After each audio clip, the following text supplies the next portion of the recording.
What's up guys? Bali sa video natin ngayon, update lang ng mga MSSVT guppies natin. Ito na yung mga fry nila. Nagsisimula ng kumulay. Kaya ngayon, ihiwalay na natin yung mga male sa female. Para pag abot nila ng 3 months, pwede na natin silang i-breed ulit. At dito natin sila lalagay dyan.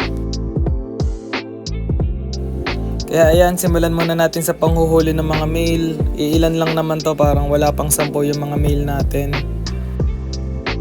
Kaya mas lamang yung female. At ayan na, may mga kalpa nga yung hindi nabuo yung snake skin. Kaya itong mga male natin, mababawasan pa to. Tapos dito naman next sa tank na to, yung green water. Parang 3 lang yata yung male dito. Tapos puro female na. Yan na sila. Tapos parang kalpa nga din yung isang yan, kaya mababawasan pa din.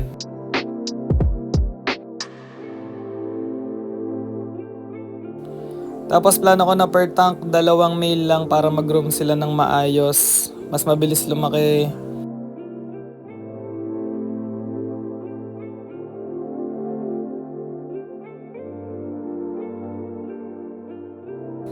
Ayan, acclimate lang natin sila dyan.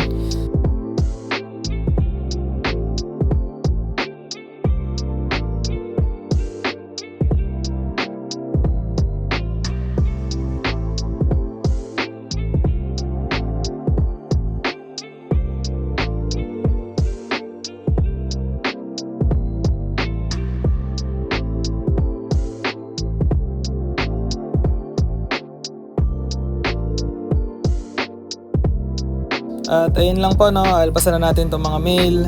Maraming salamat po sa mga nanood nitong video na to. Sa susunod po ulit. Stay safe po sa lahat at God bless.